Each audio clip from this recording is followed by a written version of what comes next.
자, 오늘은 그 땅의 사람들이라는 제목으로 같이 말씀을 나누고자 합니다. 오늘 성경 읽으셨죠? 여러분께서 내용 보시면 어때요? 굉장히 슬픈 내용이잖아요. 이처럼 슬픈 가정이 또 있을까 할 정도입니다. 만약 이곳이 교회였다고 한다면 그 교회는 더 이상 세상에서 존재 가치가 없을 겁니다. 왜 이렇게 인간은 처음부터 약하고 악할까요? 왜 인간의 삶이 이렇게나 평화롭지 못할까요? 왜 그 아름다운 것을 지키지 못하고 축출 에덴, 한자로 말하면 축 에덴, 좀 이상하죠? 축출됐다 이거죠. 참 많은 의문이 드는 가족입니다. 에덴이란 말은 비옥한 아주 평탄한 토지를 말합니다. 땅이 기름지다는 것은 땅의 지력이 좋다는 말도 되지만 결국은 뭡니까? 여호와의 동산이라고는 의미입니다. 하나님이 주권자로 계시며 그의 백성은 하나님과의 관계로 인하여 모든 만물에서 주권자의 대리자로 살아가는 바로 그 땅입니다. 그 땅은 하나님으로 말미암아 만물이 굉장히 평화로운 땅입니다. 에덴에서는 사실 어떤 우리가 지식이나 세상적인 기술도 필요 없습니다. 하나님이 모든 것의 주관자이시기에 하나님과의 관계성이 가장 중요한 땅이에요. 그 외 어떤 것도 하나님의 이 자리를 대신할 수 없습니다. 그런데 문제는 이 땅에 사탄이 숨어들었습니다. 사탄은 하나님 외에 다른 지식을 제공하여 상대적으로 약한 고리를 건드렸습니다. 그 약한 고리가 바로 여자였어요. 자, 지식에는 두 가지가 있습니다. 하나는 생명의 지식이고요. 생명의 지식은 다른 말로 말하면 하나님을 아는 지식입니다. 또 하나는 세상의 지식입니다. 세상의 지식은 선과 악을 알게 하는 지식, 선악과의 지식입니다. 에덴 동산에서는 하나님을 아는 지식으로만 살아가는 땅입니다. 선과 악을 알게 하는 지식이 전혀 필요 없는 땅이에요. 그러나 인간의 선택은 결국 어디에 꽂혔습니까? 선과 악을 알게 하는 지식에 꽂혔어요. 그러나 그 지식은 에덴 동산에 필요 없는 지식입니다. 그래서 하나님은 선과 악의 분별이 필요한 곳으로 그들을 옮기신 거예요. 그곳 땅의 이름을 뭐라고 합니까? 에덴 동산 동쪽이라고 합니다. 에덴 동산 동편으로 옮기신 거예요. 그래서 여러분이 성경을 쭉 읽어보시면 알겠지만 가인이 쫓겨났던 땅과 지금 아담과 하와가 쫓겨난 땅이 달라요.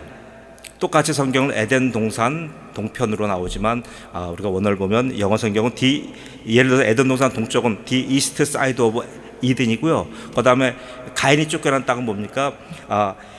The East of Eden이에요. 에덴의 동쪽이고요. 하나는 에덴의 동쪽 면이에요. 달라요. 그러니까 오늘 아담과 하와가 쫓겨난 땅은 뭐냐면 바로 에덴 동산과 딱 붙어있는 땅이라는 뜻이에요. 바로 붙어있는 땅이에요. 연접한 땅이에요. 그곳으로 하나님께서 내보내셨습니다. 근데 나중에 가인이 쫓겨난 땅은 뭐예요? 가인이 쫓겨난 땅 거기서 더 멀리 간 거예요. 그래서 노 땅이라고 합니다. 노 땅이라고 하는 뜻은 바로 유리하다, 방황하다, 아무 데나 돌아다니다 그런 뜻이에요. 에덴 동산 동쪽 측면으로 쫓겨났습니다. 바로 에덴 동산은 하나님을 아는 지식의 땅이고 에덴 동산 동쪽은 바로 선과 악을 알게 하는 지식의 땅입니다. 이곳은 결국 하나님의 주권보다 뭐라고요? 인간의 주도권이 우선되는 땅이에요. 여러분, 우리가 사는 세상이 그렇지 않습니까? 이 세상은 선과 악을 알게 하는 지식이 없으면 도저히 살 수 없는 땅이에요. 이 땅에서는 우리가 가인처럼 살인자가 되지 않기 위해서라도 아니면 필사의 노력을 다해야 되고요. 아니면 아벨처럼 허무하게 살아야지 않으려고 아주 안가짐을 다 써야 되는 땅이에요. 자, 우리가 왜 이렇게 처절하게 살아가야 되는지 이제 여러분 성경적으로 답이 됐을 겁니다. 에덴에서는 하나님의 형상이 살아있어서 아담은 정말 위대한 인생을 살았어요. 모든 동식물들이 아담 앞에 머리 숙인 겁니다. 아담이 자신들의 하나님의 대리 통치하는 건 사실을 모든 생물들이 알았어요. 그래서 그 앞에 나와서 머리를 숙이고 자기들의 이름을 받아들고 그 이름대로 살아가야 할 존재라는 것을 동물들도 알았습니다. 아담의 범죄로 하나님과의 초점이 맞지가 않게 되었어요. 흐릿해요. 잘 보이지 않게 되었어요. 아담으로 인해서 결국은 뭐예요? 땅도 저주를 받은 거예요. 여기서 이 사실이 참 중요합니다. 왜냐하면 바로 아담은 흙에서 지음을 받았기 때문에 그래요. 흙은 아담하고요. 그리고 첫 번째 사람은 아담이에요. 서로 흙에서 나왔다는 의미예요. 그래서 결국은 아담과 흙과 아담은 한 몸인 겁니다. 자연계의 모든 동식물들이 이 사실을 알게 되었습니다. 이제 더 이상 자연은 아담의 통치권을 인정하지 않게 되었어요. 아담이 이제 다가가자 예전에 그렇게 친밀하게 지냈던 동물들이 갑자기 아담을 먹이러 보고 죽이려고 달려듭니다. 그 많은 같이 지냈던 벌레들도 이제는 아담을 괴롭혀요. 봐요. 땅이 저주를 받으니까 이런 일이 생기는 겁니다. 자연계의 질서가 다 헝클어졌어요. 하나님은 이들을 위해 에덴 동산을 창설하셨는데 이제는 이들을 위해서 에덴 동산 동편으로 내어 보내야 되는 상황이 되었습니다. 에덴 동산에서는 하나님의 완전한 형상을 입었어요. 하나님의 형상을 입었기 때문에 하나님의 통치권의 대리자로 그 땅에서 아주 편안하게 산 겁니다. 그러나 범죄함으로 인하여 하나님의 형상 중에서 영적인 형상을 잃어버리고 자연적인 형상만 남았어요. 자연적인 형상만 남은 아담에게 맞는 것은 뭡니까? 함께 저주를 받은 땅이 맞는 거예요. 함께 저주를 받은 땅과 하나님의 형상 중에서 영적인 형상을 잃어버린 그 아담과 같은 동격이 된 거예요. 그래서 에덴 동산 동쪽으로 쫓겨나게 이르는 겁니다. 결국 쫓겨났지만 어떻게 보면 그것은 자기들이 선택한 땅이에요. 선과 악을 알게 하는 지식의 땅입니다. 이곳에서 하나님이 주신 지적이고 도덕적인 본성을 갖고 있는 자연적 형상, 그 형상으로만 이제 살아가야 돼요. 자연과 인간의 선악을 지속적으로 이제 분별해야만 살아갈 수 있는 땅입니다. 뱀을 보면 예전엔 뱀도 친밀했지만 이제는 저 뱀이 나를 공격하는 뱀인지 아니면 저 뱀이 그냥 지나갈 뱀인지 늘 분별해야 돼요. 모든 자연 구조가 이제 이렇게 되었다는 겁니다. 에덴 동산 동쪽으로 쫓겨났습니다. 하나님과의 관계는 점점 더 희미해져 갑니다. 대신 살아가기 위해서 부부간의 가족 간의 관계가 더욱더 친밀해집니다. 아담 부부는 서로를 의지하며 열심히 살았어요. 에덴 동산의 영화를 다 잊고 이 거친 땅에서 적응하기 위해서 열심히 살아갑니다. 얼마나 먹고 살기가 힘들었든지 에덴 동산에 누렸던 기쁨과 평화 찾아볼 수가 없게 되었어요. 그런데 이런 삶 속에 어느 날 큰 기쁨이 생겼습니다. 바로 아들이 생긴 거예요. 하나님께서 아들을 주셨습니다. 너무나 기뻐서 이들이 여호와 하나님으로 말미암아 얻었습니다 라고 하는 믿음의 고백을 드려서 바로 그 이름을 가인이라고 했던 거예요. 가인이라고 하는 뜻은 여호와 하나님으로 말미암아 얻었다, 하나님 주셨다 이 뜻이에요. 이들은 이 아들이 생명이라서 기쁜 것도 있지만 더 기쁜 것은 무엇입니까? 자기들이 하나님께 쫓겨난 하나님으로부터 외면받은 자들이었는데 하나님이 자기들을 더 버리지 아니하시고 외면하지 아니하시고 우리와 함께 계신다라고 하는 사실에 너무나 감격한 거예요. 그 약속에 하나님께서 창세기 1장 28절 말씀 주셨잖아요. 그 말씀이 이루어진 것 너무나 여기서 감격한 거예요. 창세기 1장 28절 말씀은 이렇게 되어 있습니다. 하나님이 그들에게 복을 주시며 하나님이 그들에게 이르시되 생육하고 번성하여 땅에 충만하라, 땅을 정복하라, 바다의 물고기와 하늘의 새와 땅에 움직이는 모든 생물을 다스리라, 이 말씀을 주신 거예요. 에덴 동산을 주신 약속이기 때문에 지금은 해당되지 않을 줄 알았는데 하나님이 여기까지 돌봐주시니까 과연 창세기 1장 28절의 말씀이 여기도 적용되는 땅이며 창세기 28장이 하나님의 첫 번째 주신 문화 명령이 지금 이곳에서도 여전히 유효하다는 사실을 알고 하나님 앞에 무릎 꿇게 된 사실이에요. 그러나 아담 부부는 곧 은혜를 잊어버려요. 이유는 그 땅의 삶이 너무나 고달프기 때문이에요. 선을 악을 아는 지식을 매일 배워야 돼요. 그러다 보니까 하나님을 생각하고 하나님과 동행할 마음의 여유가 없었던 거예요. 심지어는 하나님이 둘째 아들 아벨을 주셨어요. 둘째 아들 아벨을 주셨는데도 그 아벨에 대해서 감격과 감사가 없었어요. 어느 때같이요? 가인을 받았을 때는 너무나 감사해서 하나님 앞에 가인으로 말미암아 하나님께서 주셨다 그런 감격과 감사와 그 하나님의 은혜에 대한 고백이 있었어요. 그런데 지금 아벨을 얻었을 때 그 당시는 지금 이들의 삶이 너무나 어려운 거예요. 너무나 살기가 퍽퍽해요. 아주 죽지 못해 사는 인생이었어요. 그래서 자기의 심정들이 너무나 지금 살아가는 환경이 답답합니다. 어느 정도로 답답하면 전도서 1장 2절 같아요. 마치 전도자가 이르되 헛되고 헛되며 헛되고 헛되니 모든 것이 헛되도다. 전도서 1장 2절 말씀이요. 그래서 둘째 아들의 이름을 지금 제가 말씀드린 이 헛되고 헛되니라고 하는 이 뜻으로 아들을 이름을 지어버린 거예요. 그 아들의 이 집에서 아벨인 겁니다. 아벨은 숨쉬다 이런 뜻이에요. 연기다 이런 뜻이에요. 허무하다라는 뜻이에요. 아니, 아들이 왜 허무합니까? 그 귀한 아들이 주어졌는데 그 아들의 이름을 허무해 이렇게 이름을 짓는 부모가 있어요? 이거 뭡니까? 자기들의 삶이 허무했던 거예요. 아담과 하와 그리고 가인까지 포함한 세 식구의 삶이 너무나 힘들었던 거예요. 그러니까 하나님이 주신 귀한 선물 아벨이 있음에도 불구하고 감격과 감사 대신에 허무하다. 도대체 이렇게 살기 힘든 세상에 저러면 또 무엇하고 태어났는고. 너무나 고통스러웠던 거예요. 여러분, 아담과 하와 부부는 먼저 이렇게 깊은 회의와 깊은 절망 속에 젖어 있었어요. 우리는 힘든 삶에서 하나님으로부터 얻은 많은 기쁨들이 있어요. 그렇지 않습니까? 하나님과 나만이 아는 이런 내면의 기쁨들, 우리 그리스도인들에는 전부 다 있어요. 그러나 우리의 죄성, 우리 속에 가지고 있는 죄성은요, 하나님이 처음에 장자를 주셨을 때는 너무나 기뻐했어요. 그러나 하나님이 그 장자와 똑같은, 아니면 장자보다 더 큰 축복을 주셨는데도 불구하고 이제는 우리가 무감각해져요. 감각이 없어져요. 아니, 하나님이 주시는 것이 당연한 거예요. 아주 어떻게 보면 귀찮기도 하고 시큰둥하기도 해요. 왜 이렇게 됐습니까? 너무나 살기가 힘들다 보니까 이런 기쁜 일조차도 허무하게 받아들이게 되었어요. 여러분, 이런 삶의 태도는 정말 위험합니다. 하와가 에덴 동산에서 하나님을 아는 지식이 부족하여 사탄에게 미혹당했는데 여기서도 또 사탄에게 또 당하는 거예요. 이제 사탄은 전에처럼 노골적으로 다가오지 않아요. 대신 이들의 힘든 삶을 이용하여 하나님께 대하여 아주 깊은 영적인 잠을 자게 그렇게 만듭니다. 아담 부부가 얼마나 깊은 잠에 빠졌는지가 오늘 말씀의 핵심 메시지입니다.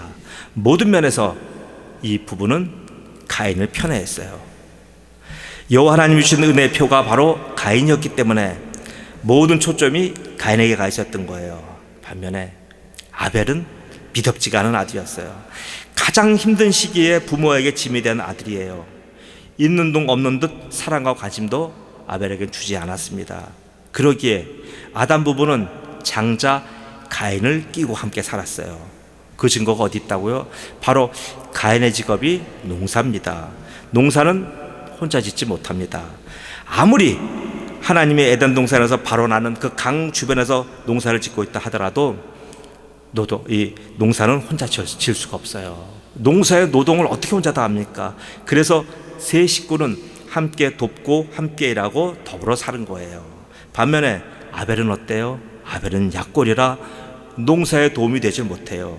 이런 그가 얼마나 믿고 싫고 집에서 천대를 받았냐 하면 아벨은 떠돌아 산 거예요. 떠돌아다니면서 살았어요. 먹고 살아야 하니까 어떻게 해요? 양 몇 마리 데리고 사는 겁니다. 그리고 양을 데리고 어딜 다닌 거예요? 맹수와 독충이 울글거리는 땅, 가시덤불과 엉겅퀴가 가득한 땅에서 얼마나 힘겹게 살았겠어요. 아벨을 보호해줄 자가 누가 있어요? 아무도 없어요. 아벨을 쫓아다니는 것은 실랑과 승량이에요. 뱀과 전갈이 늘 목숨을 노립니다. 삶이 마치 죽음의 골짜기 같아요. 누가 아벨을 지켜준단 말이에요? 누가 이런 아벨을 품어준단 말이에요? 바로 여호와 하나님입니다. 숱한 죽음의 골짜기를 지나면서 자신을 돌봐주고 지켜주시는 그 하나님을 만나는 거예요. 자신이 양을 돌봐주듯이 하나님이 자신을 돌봐주는 것에 감격해요. 그래서 아벨은 늘 하나님과 친밀하게 지내요. 그래서 이 아벨의 입에서는 이런 고백이 나올 거예요. 여호와는 나의 목자시니 내게 부족함이 없으리로다. 그가 나를 푸른 초장에 누이시며 쉴만한 물가로 인도하시는도다. 내 영혼을 소생시키시고 자기 이름을 위하여 의의 길로 인도하시는도다. 내가 사망의 음침한 골짜기로 다닐지라도 해를 두려워하지 않을 것은 주께서 나와 함께 하심이라. 주의 지팡이와 막대기가 나를 안위하시나이다. 주께서 내 원수의 목전에서 내게 상을 차려주시고 기름을 내 머리에 부으셨으니 내 잔이 넘치나이다. 내 평생의 선하심과 인자하심이 반드시 나를 따르리니 내가 여호와의 집에 영원히 거하리로다. 시편 23편 다윗이 쫓겨다니면서 그 황량한 벌판에서 목숨이 경각지간에 달리는 그 순간에 고백한 하나님께 대한 시예요. 아벨이 이뤘다는 얘기예요. 아벨이 그 거친 광야에서 살아갈 때 어떻게 해요? 하나님의 보호하심과 인도하심 없으면 살아갈 수가 없었기에 아벨은 그 광야 속에서 이렇게 하나님을 고백하며 살았다고 하는 것을 제가 다윗의 예를 들어서 설명한 겁니다. 아담과 가인은 선과 악을 아는 지식, 결국 세상의 지식 속에서 살았어요. 반면 아벨은 하나님을 아는 지식, 곧 생명의 지식으로 사는 거예요. 여기서 여러분, 지식이라는 게 뭡니까? 도대체 지식은 우리가 학교에서 배우는 지식, 어떤 모르는 것을 아는 지식, 그런 것 아니에요. 여기서 지식은요, 믿음을 의미합니다. 단지 하나님에 관해서 아는 것이 아니에요. 하나님에 관하여 아는 것이 아니에요. 자, 말을 잘 이해하십시오. 하나님에 관하여 아는 것, 하나님에 대하여 아는 것이 아니에요. 바로 하나님을 아는 지식이에요. 하나님을 객관적으로 알고 그 객관적으로 하는 하나님을 내가 내 삶 속에서 주관적으로 경험해가는 지식, 곧 이게 믿음이에요. 그 앞에 인생 전체를 내어 맡긴 겁니다. 이로써 보세요, 가인의 그룹과 단독자 아벨의 차이가 아주 극명하게 나타나잖아요. 가인은 하나님 없는 세상 자연인의 대표입니다. 반면 아벨은 그리스도인들의 대표예요. 가인과 아벨은 이토록 다른 거예요. 한 씨에서, 한 배에서 나왔다고 해서 다 같지 않아요. 씨도 밭도 문제가 아니고요, 결국 사는 땅도 문제가 아닙니다. 문제는 그가 무엇으로 사느냐는 문제예요. 선과 악을 알게 하는 지식으로 사느냐, 아니면 하나님을 아는 지식으로 사느냐, 바로 이 문제인 거예요. 이게 삶의 문제예요. 역사에서요, 항상 우리 선악을 알게 하는 그 세상 사람들은 하나님을 아는 지식의 사람들을 늘 미워하고 박해했어요. 여러분, 역사 보시면 알잖아요. 얼마나 집요하게 미워하고 박해하고 싫어했는지 예수님이 말씀하셨어요. 자, 요한복음 15장 18절에서 19절 제가 말씀 봉독합니다. 세상이 너희를 미워하면 너희보다 먼저 나를 미워한 줄을 알라. 너희가 세상에 속하였으면 세상이 자기의 것을 사랑할 것이나 너희는 세상에 속한 자가 아니요 도리어 내가 너희를 세상에서 택하였기 때문에 세상이 너희를 미워하느니라. 보세요, 세상은 미워하는 거예요. 우리는 미움받으면 살 수밖에 없어요. 예수님 또한 말씀하십니다. 나를 미워하는 자는 또 내 아버지를 미워하느니라. 세상 사람들은, 가인의 사람들은 항상 아벨을 미워합니다. 어느 정도로 미워해요? 죽일 정도로 미워하잖아요. 가인의 눈에 띄지 않고 서로 따로따로 살았기 때문에 그나마 아벨은 안전했어요. 아벨이 두려웠던 것은 신랑과 승냥이가 두려운 거 아니에요. 뱀과 정갈이 무서운 거 아니에요. 자기의 형이 제일 무서웠어요.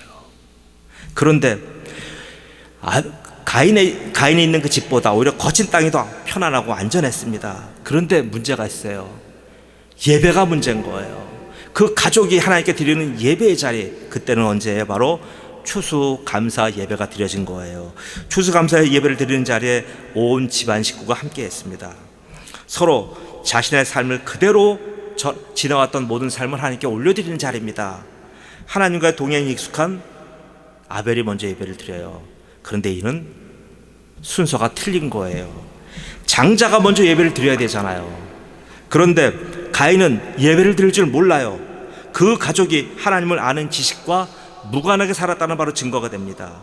아벨의 예배를 하나님을 기뻐하셨고 그것을 흠양받으셨어요.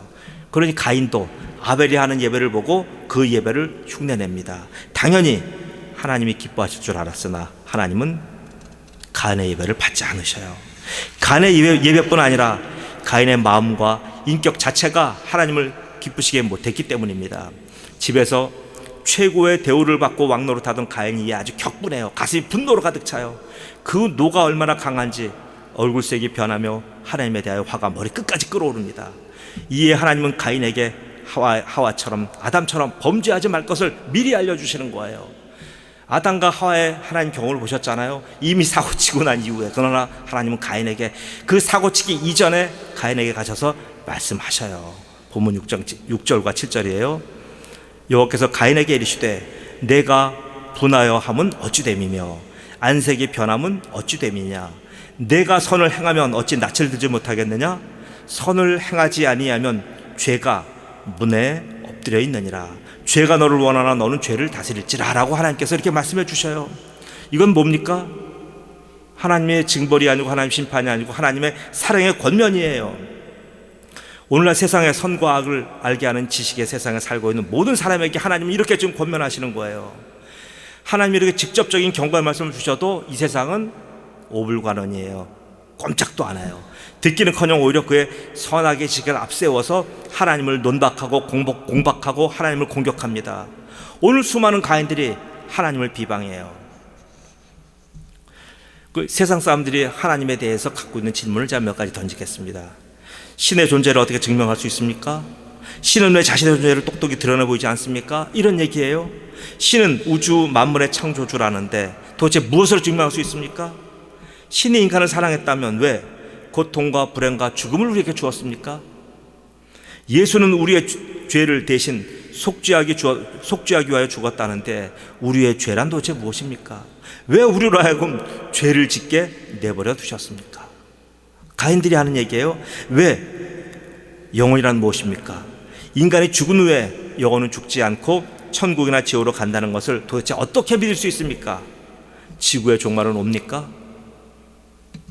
선과 악을 알게 하는 지식의 세계에서 살아가는 사람들이 할 수 있는 아주 절박한 질문들이에요. 이 질문 보세요. 얼마나 멋있어 보여요. 이런 깊은 존재론적인 고통에서 몸부림치는 인생의 모습이 때로는 아름답기까지 해 보이잖아요. 지금 제가 드렸던 질문은 누가 하신 질문인지 아십니까? 이병철 우리 한국의 당대의 한국 최고의 지성인이 하신 마지막에 하셨던 질문이에요. 죽음을 앞에 두고 자기가 모든 것을 다 이루었고 이제 마지막 떠나는 이 자리에서 지금 죽음 이후의 삶에 대해서는 너무나 두려운 거예요. 지금 모든 것은 자기의 출중한 지혜로 모든 것을 다 경영했지만 이 죽음이라고 하는 이 가보지 않은 세상에 대해서 이병철 회장이 그렇게 고통스러웠던 거예요. 그러면서 이것을 바로 정의체 신부에게 이것을 물어본 거예요. 자, 보세요. 그러나 보세요. 거기까지예요. 하나님을 그의 지식 범위 안에서 증명하려고 합니다. 세상 사람들은 지금 그들이 질문해요. 존재론적인 질문을 하지만 그 질문은 결국 뭐냐 하면 자기의 지식 범위 안에서, 그 지식이란 건 뭡니까? 선과 악을 알게 하는 세상의 지식, 그 지식 범위 안에 하나님을 집어넣고 거기다가 하나님을 증명시키려고 하는 거예요. 가인이 바로 그랬잖아요. 가인은 그가 가진 지식 내에서 하나님을 파악한 거예요. 자신의 숨이 끊어지는 절박한 상황 속에서도 자신의 지식 체계 안에 하나님을 우겨 넣은 거예요. 그 결과는 어때요? 극명해요. 자신의 영혼을 죽이거나 아니면 타인의 목숨을 끊거나 하는 그런 결론까지 갑니다. 선과 악을 아는 지식, 세상의 지식은 결국 이렇게 슬픈 모습으로 귀결됩니다. 사랑하는 우리 교회 성도 여러분, 지금 바깥 세상에 저 수많은 사람들은 그때의 이스라엘의 왕이 없으므로 사람이 각기 자기 소견에 오른 대로 행하였더라. 사사기 20장 25절 말씀, 이렇게 살아가요. 저들이 속한 세계는 선과 악을 알게 하는 지식의 세계이기 때문에 그래요. 자신들이 옳다고 믿는 지식체계 안에서 아주 그들은 나름 행복하게 살아요. 그러나 하나님을 아는 지식체계에서 살아가는 아벨은 다음과 같이 외쳐요. 요한일서 2장 15절 17절 말씀 제가 봉독할게요. 이 세상이나 세상에 있는 것들을 사랑하지 말라. 누구든지 세상을 사랑하면 아버지의 사랑이 간에 있지 아니하니 이는 세상에 있는 모든 것이 육신의 정욕과 안목의 정욕과 이생의 자랑이니 다 아버지께로부터 온 것이 아니요 세상으로부터 온 것이라. 출발지가 달라요. 이 세상도 그 정욕도 지나가되 오직 하나님의 뜻을 행하는 자는 영원히 거하느니라. 여러분, 지금 우리가 사는 터전은 우리의 땅이 아니에요. 하나님의 땅입니다. 에덴 동산도 하나님의 땅이며 에덴 동산 동편도 하나님의 땅입니다. 그 땅에서 살아가는 사람들은 자신의 운명을 모른 채 자신의 극히 짧은 삶에 대해서 마치 자기가 주인처럼 행사하고 살아갑니다. 근데 보세요. 아담 떠났습니다. 가인도 떠났습니다. 이병철 회장도 떠났습니다. 여러분도 떠나고 저도 떠나요. 이 땅의 주인에게 모든 것 반납하고 우리는 먼지처럼 사라져요. 영광의 하나님의 영원한 땅이 그러나 우리를 기다리고 있는 거예요. 그 땅은 여러분과 저의 땅이에요. 가인처럼 살아서도 거친 땅, 목숨이 떠나서도 저주의 땅에서 살지 않기를 여러분에게 권면합니다. 아벨은 이 땅 어디에도 자신이 발붙일 곳이 없었지만 양을 힘들게 돌보고 살았지만 그러나 영광의 하나님이 아벨에게 영원한 땅을 주셔서 아벨의 눈물을 닦아주시며 아벨의 피값을 갚아주셨어요. 지금 우리의 집이 바로 그곳이에요. 우리는 그 땅의 백성이기 때문에 그래요. 그 땅의 백성, 히브리어로 암하레츠라고 묻습니다. 암하레츠라는 말을 씁니다. 그 땅의 백성 바로 누구예요? 아벨과 우리예요. 가인의 번성을 부러워하지 마십시오. 그 땅은, 가인의 땅은 가시덤불과 엉겅퀴가 괴롭히는 멸망의 땅입니다. 모든 눈물을 그 눈에서 닦아주시니 다시는 사망이 없고 애통하는 것이나 곡하는 것이나 아픈 것이 다시 있지 아니하리니 처음 것들이 다 지나갔음이러라. 보좌에 앉으시니가 이르시되 보라 내가 만물을 새롭게 하노라 하시고 또 이르시되 이 말은 신실하고 참되니 기록하라 하시고. 계시록 21장 4절 5절 말씀이에요. 여러분, 이 위대한 땅 절대로 뺏기지 마십시오. 이 위대한 삶 절대로 포기하지 마십시오. 우리 가서 만나야 됩니다. 그 땅을 취해야 됩니다. 그 땅의 백성임을 지금 여러분 자랑스럽게 여기시고 우리의 삶에서 외치세요. 하나님의 위대한 인생임을 늘 경성하셔서 이 거룩한 삶에 대해서 늘 이기는 자 되시기를 예수 그리스도의 이름으로 축복합니다. 아멘. 기도합니다. 전능하신 아버지 하나님 은혜 감사합니다. 아버지 하나님, 그리스도인들에게 이런 위대한 영원한 땅을 주신 하나님을 찬양합니다. 지금 마치 우리는 이 땅이 공중 권세 잡은 자가 이 땅의 왕인 줄로 우리가 착각을 했습니다.